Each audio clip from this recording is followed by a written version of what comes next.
রাত পেরোলেই ক্লাস 12 বা 4th semester ইংরাজি পরীক্ষার এই দোরগোড়ায় দাঁড়িয়ে তোমাদের জন্য নিয়ে চলে এসেছি ইংরাজি বিষয়ে রাইটিং স্কিলের ওপর একটা কমপ্লিট সাজেশন। এই লাস্ট মিনিট সাজেশনটি তোমরা অবশ্যই ফলো করো। এখানে আমরা যে টপিকগুলোর ওপর রাইটিং বলে দেব সেই রাইটিংগুলো যদি তোমার প্র্যাকটিস থাকে 100% পরীক্ষাতে রাইটিং তোমার কমন থাকবে। তোমরা জানো পরীক্ষাতে এসে রাইটিং থাকে 10 নম্বর, যেটা তুমি না লিখতে পারলে তার অপোজিটে তোমরা পাবে ব্লগ রাইটিং এবং ইমেল রাইটিং। এই 3 ধরনের রাইটিং স্কিলের সাজেশন এই একটা ভিডিও থেকে তোমরা পেতে চলেছো। অর্থাৎ আমরা প্রথমে এসে রাইটিং থেকে কোন টপিকগুলো তোমরা দেখে রাখবে, কোনগুলো পরীক্ষাতে আসার সম্ভাবনা রয়েছে তেমন কিছু এসে রাইটিং বলে দেবো। তারপর আমরা ব্লগ এবং ইমেল রাইটিংয়ের ক্ষেত্রে কোনগুলো ইম্পর্টেন্ট রয়েছে সেটাও বলে দেবো। অর্থাৎ এই ভিডিওটি দেখার পর তোমরা পরীক্ষাতে 10টি নম্বর ক্যারি করতে পারবে। পরীক্ষার 25% মার্কস কিন্তু এই রাইটিং স্কিলের ওপর রয়েছে, সেটা তোমাদেরকে খুব ভালো করে ধ্যান রাখতে হবে। পরীক্ষাতে রাইটিং লিখলেই তোমরা 10 পেয়ে যাবে 40 নম্বরের পরীক্ষায়। তো রাইটিং স্কিলটাকে খুব ভালো করে প্র্যাকটিস করো। যে কটি রাইটিং এই ভিডিওতে তোমাদেরকে সাজেস্ট করব, প্রতিটা রাইটিং খুব ভালো করে প্র্যাকটিস করবে। চলো দেখে নাও। প্রথমে আমরা এসে রাইটিং থেকে গুরুত্বপূর্ণ টপিকগুলো শেয়ার করব, দেন ব্লগ এবং ইমেল রাইটিংয়ের ক্ষেত্রে কোনগুলো প্র্যাকটিস করতে হবে বলে দেবো। চলো দেখে নেওয়া যাক। ফার্স্ট অফ অল আমরা শেয়ার করব এসে রাইটিং। পরীক্ষাতে একটি এসে রাইটিং থাকবে, একটি লিখতে হবে 10 নম্বর। এক্ষেত্রে যে টপিকগুলো কভার করবে বা 2026 সালে তোমাদের এইচএস এক্সামে যে টপিকের ওপর রাইটিং আসতে পারে আমরা বলে দিচ্ছি।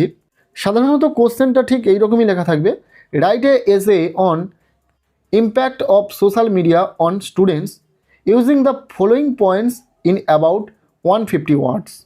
অর্থাৎ সোশ্যাল মিডিয়ার যে ইম্প্যাক্ট পড়ছে স্টুডেন্টের ওপর সে বিষয়ে 150 ওয়ার্ডে একটি এসে লিখতে হবে, যেখানে 5-6টি পয়েন্ট হয়তো পরীক্ষাতে উল্লেখ থাকতে পারে বা নাও থাকতে পারে, সেটা বিষয় নয়। এটিও ভীষণ important, impact of social media on students. Second যেটি ইম্পর্টেন্ট রয়েছে সেটি হচ্ছে importance of reading newspaper অথবা বুকস। এবার দেখে যাবে দ্য গঙ্গা পলিউশন, ইম্পর্টেন্ট রয়েছে, ভাইরাল টপিক। নেক্সট দেখা যাচ্ছে discipline in student life, important. এবার number 5, my favourite book, author অথবা ফেভারিট ফেস্টিভ্যাল। তোমার প্রিয় বই অথবা লেখক বা লেখিকা বা কোনো উৎসব, এই বিষয়গুলোর ওপর কিন্তু তোমরা অবশ্যই দেখে রাখবে, কিছুটা হলেও প্যারাগ্রাফের মতো। সো প্র্যাকটিস করে রাখবে। এরপর number 6, benefits of early morning exercise, এটিও ইম্পর্টেন্ট রয়েছে ভীষণভাবে। এরপর নাম্বার 7 যেটা রয়েছে advantages and disadvantages of online classes. এই পরপর 7টি এসে রাইটিং ভীষণভাবে ইম্পর্টেন্ট রয়েছে এই টপিকের ওপর। এই টপিকগুলো কিন্তু ইম্পর্টেন্ট, পরীক্ষাতে দিয়ে দিতে পারে। আমরা বেশ কয়েকটি বই এবং টেস্ট পেপার খুঁটিয়ে বাছাইকৃত কিছু গুরুত্বপূর্ণ এসে রাইটিং তোমাদের সাথে শেয়ার করছি, যেগুলো তোমাদেরকে বলবো খুব ভালো করে প্র্যাকটিস করো। এখন থেকে পরীক্ষার মাত্র কয়েকটা দিন বাকি, একদম পরীক্ষার প্রারম্ভিক মুহূর্তে এই রাইটিংগুলো খুব ভালো করে প্র্যাকটিস করো, কমন পাবে। তবে এসে রাইটিংয়ের ক্ষেত্রে এই 7টি ছাড়াও আরও যদি 2-4টি এক্সট্রা দেখে রাখতে চাও সেই বিষয়গুলো বলে দিই। The importance of tree plantation, গাছ লাগানোর যে উপযোগিতা সে বিষয়ে। এরপর number 2, safe drive save life, প্রত্যেকেই জানো। এরপর number 3, the importance of sports in student life. এরপর নাম্বার 4, গ্লোবাল ওয়ার্মিং। এই 4টি বিষয় এক্সট্রা তোমরা দেখে রাখতে পারো। ফার্স্ট তোমাকে অবশ্যই 7টি এসে রাইটিং যেগুলো আমরা বলে দিয়েছি সেগুলো প্র্যাকটিস করতে হবে, দেন তোমরা এই 4টি প্র্যাকটিস করে রাখবে, তাহলে খুবই উপকৃত হবে তোমরা। যেহেতু পরীক্ষা একদম দোরগোড়ায়, পরীক্ষার ঠিক প্রারম্ভিক মুহূর্তে এই রাইটিংগুলো খুব ভালো করে প্র্যাকটিস করো, কমন পাবে। এবার এসে রাইটিংয়ের পাশাপাশি তোমরা অবশ্যই ব্লগ রাইটিং এবং ইমেল রাইটিং প্র্যাকটিস করবে। তার কারণ পরীক্ষাতে প্রথমে থাকবে এসে রাইটিং, যেখানে 10 নম্বর। যদি তুমি ওটা করতে পারো তো ভালো, না হলে নিচে অর হিসাবে 2টো রাইটিং থাকবে, ব্লগ রাইটিং এবং ইমেল রাইটিং। 5 + 5 = 10। এই এসে রাইটিং না লিখতে পারলে ওই 2টি রাইটিং তোমাকে লিখতে হবে। তো আমরা পরপর ব্লগ রাইটিং এবং ইমেল রাইটিং থেকে কোনগুলো ইম্পর্টেন্ট রয়েছে দেখে নেব।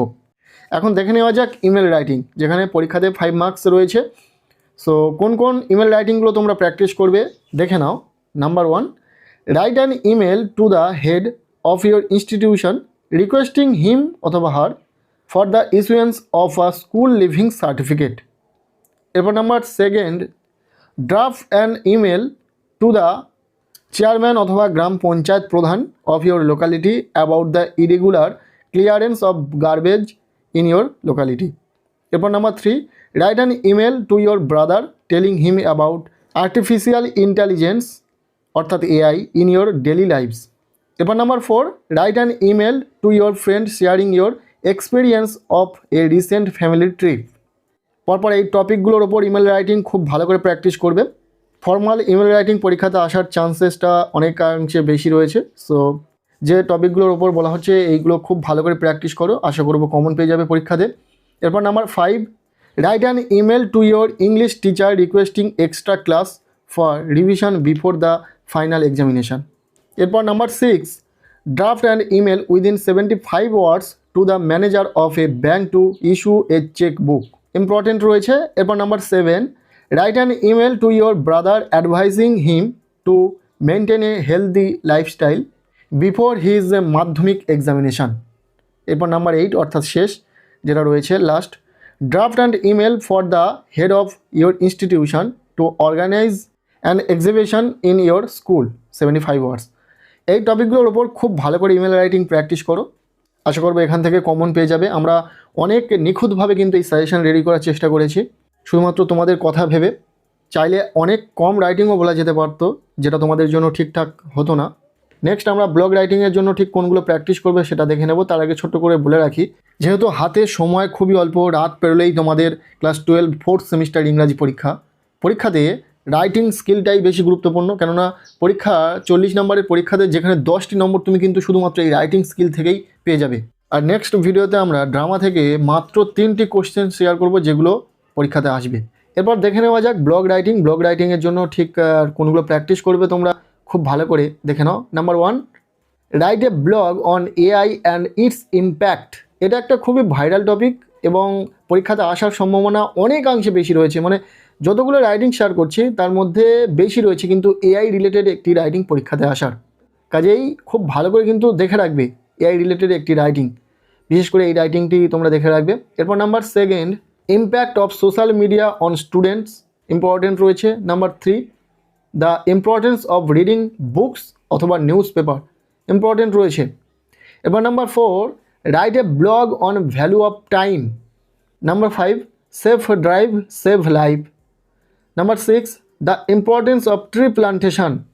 Number 7, advantages and disadvantages of online classes. এরপর number 8, the importance of discipline in student life. এই 8টি ব্লগ রাইটিং খুব ভালো করে প্র্যাকটিস করো, আশা করব এখান থেকেই 100% তোমার পরীক্ষাতে কমন এসে যাবে ব্লগ রাইটিং। আর যদি এই 8টির পাশাপাশি আরও কয়েকটি দেখে রাখতে পারো সেক্ষেত্রেও ভালো হয়। তাই আরও 2-3টি রাইটিং আমি তোমাদেরকে বলে দিই যেগুলি ইম্পর্টেন্ট রয়েছে। এই রাইটিংগুলোর পাশাপাশি সেই রাইটিংও তোমরা প্র্যাকটিস করবে। Number 1, the importance of games and sports in student life. Second, use and abuse of mobile phones. এরপর number 3, benefits of early morning exercise. এই 3টি ব্লগ রাইটিং এক্সট্রা যদি দেখে রাখতে পারো দেখে রাখবে। সো এই ছিল রাইটিংয়ের ওপর একটা কমপ্লিট সাজেশন। ক্লাস 12 তোমরা যারা 4th সেমিস্টার পরীক্ষা দেবে, রাত পেরোলেই তোমাদের ইংরাজি পরীক্ষা, হাতে একদম সময় অল্প। এই কম সময়ে তোমরা খুব ভালো করে রাইটিং স্কিলটাকে দেখে রাখো, কেননা শুধু রাইটিং থেকেই তোমরা কিন্তু পরীক্ষাতে 10টি নম্বর পেয়ে যাবে। বাকি সমস্ত বিষয়গুলো তো আমরা পরপর শেয়ার করব। প্রোজ পোয়েট্রি থেকে কোনগুলো ইম্পর্টেন্ট রয়েছে সেই কোশ্চেনগুলো শেয়ার করব, পাশাপাশি ড্রামা থেকে মাত্র 3টি গুরুত্বপূর্ণ কোশ্চেন শেয়ার করব যেগুলো তোমাদের পরীক্ষাতে আসতে চলেছে। সেই প্রত্যেকটি ভিডিও পরপর চ্যানেলে আসতে থাকবে। তাই চ্যানেলে যারা নতুন অবশ্যই চ্যানেলটিকে সাবস্ক্রাইব করে রাখো। রাইটিং স্কিলের ওপর আজকের এই সাজেশনটি তোমাদের কেমন লাগলো অবশ্যই কমেন্ট সেকশানে জানিও। ভিডিওটি ভালো লেগে থাকলে লাইক করে দাও, আর পারলে ভিডিওটি বন্ধুদের সাথে প্রচুর শেয়ার করে দাও। প্রত্যেকের ইংরাজি পরীক্ষা খুব ভালো হোক, সবার জন্য শুভ কামনা রইল।